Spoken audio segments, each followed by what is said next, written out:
Okay, so here we are finishing up with section 4.1. I'm going to go over some stuff that we also talked about during class, specifically critical numbers. We did define these, but we're going to have the definition again just to make sure that you have it written in your notes. So here we have a couple of examples, and I'm just going to go ahead and note the local extrema of these two functions. So here we have a local max and another local max here. And then at this corner or cusp point, we have a local min.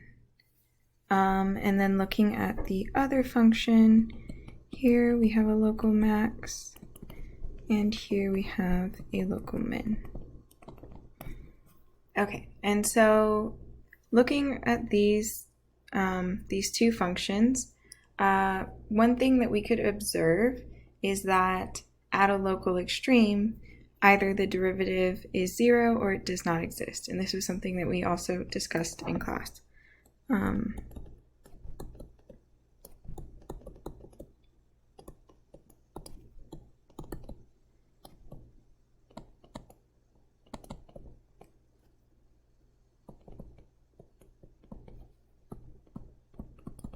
Okay, so that's the first observation.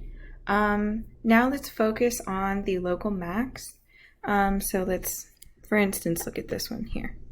So as we're following the curve, so we imagine moving along the curve this way, the function is increasing until we hit this local max point, and afterwards it's going down and decreasing there. So it goes from increasing to decreasing. And if we look at our other examples of local max, the same thing happens right here and also at this one. So at a local max, the function goes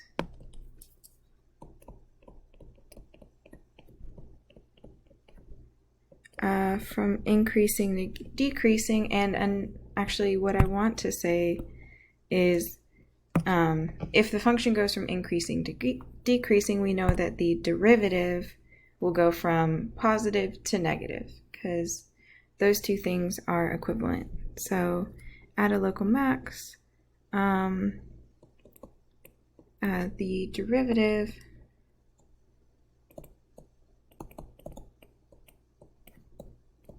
changes from positive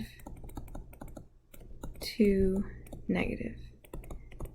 And then the opposite thing happens when we're looking at a local min. So let's look at this point on the second graph where we have a local min. And before we get to that point, if we're walking along the graph, it is moving downwards, so it's decreasing. And then afterwards, after the local min, it's increasing. And the same goes for this point on the other graph where we had this cusp. Even though it's not differentiable, the function isn't differentiable at that point, notice that the same thing still happens where the function is decreasing before we hit that point and increasing afterwards. And we don't have a derivative at the exact point, but the statement still holds that the derivative will be negative before the point and positive after the point. So the point where it changes is exactly at that local min. So at a local min, the derivative switches from this time from negative to positive. Okay. Now, again, so we're going to define a critical number. This is a point or a number in the domain where the derivative is either 0 or does not exist.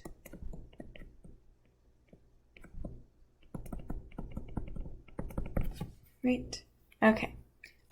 So when we're finding these, we will just compute the derivative. So we'll do this in a second. That's the first problem.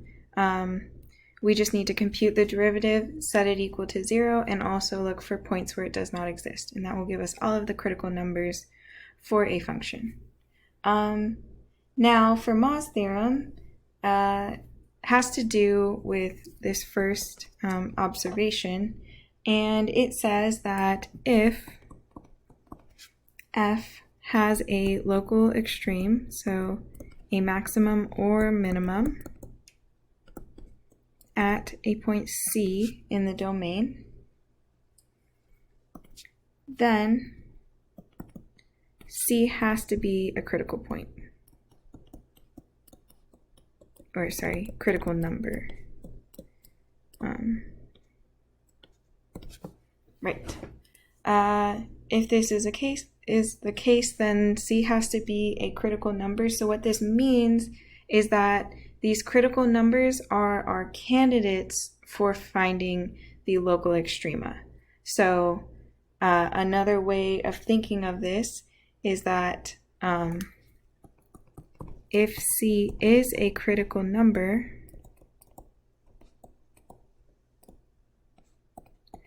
then then C might be, so that's important, might be a local extreme or a local max or min. Right? Okay, so that's why, so what we're going to do is practice finding those critical numbers, and then we know that those are possibly places where f will have a local extreme, right? Okay, so let's go ahead and do that. So we have two examples for finding the critical points. So like I said, the first thing we do is take the derivative. So here we're going to use chain rule, and that would be our derivative. And then let's just simplify this a bit. So 6x times x squared minus 1 squared. I don't want to multiply this out because I am going to set it equal to 0 and try to solve it, and so having it in factored form is the most convenient form to have it in, right? So now setting this equal to 0, I get that either 6x equals 0 or x squared minus 1 squared equals 0. So we get one solution at 0, and then this is equivalent to saying x squared equals, or x squared minus 1 equals 0. So we get x equals plus or minus 1. So three solutions. So this function has critical numbers at 0, 1, and minus 1. Right? And since this is a polynomial, we know that it is defined everywhere on the whole real line, so there are no points. So when I say this, I meant the derivative. The derivative is a polynomial. Polynomial, so defined everywhere. So we know that it will not have any points where the derivative does not exist.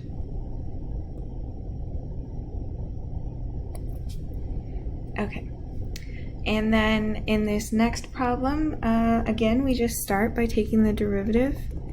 Here we need to use the quotient rule, so we will get 4 times 1 minus x squared minus 4x times negative 2x over the denominator squared.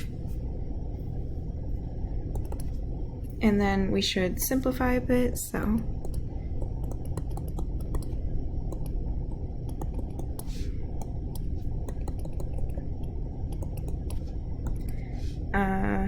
we can combine these two terms to get plus 4x squared. Okay, now we have the derivative, and what we will do is we need to set this equal to 0, and we also need to look for points where this might be undefined. And so it might be undefined where the derivative is equal to the denominator is equal to 0. So we need to solve this, the denominator, setting the denominator equal to 0, and also look for points where the whole thing is equal to 0, but this is a fraction, and a fraction is only, let me put it this way, fraction is equal to 0 if and only if the numerator is equal to 0. So really all we need to do is set the numerator equal to 0. So we get these two equations that we need to solve to get our critical points, and again we just go ahead and solve this. We get x squared equals 1, so x equals plus or minus 1, and then solving on this side we get x squared equals -1. Well, when we square something, it's always going to be greater than or equal to 0, so we actually have no solutions for this piece. Right. Okay, so we do get two critical numbers, and so instead of writing this out, I'll just write these are our critical numbers. And this was just a comment about the numerator being equal to 0. Okay, so let's stop here, and next we'll talk about finding absolute extrema.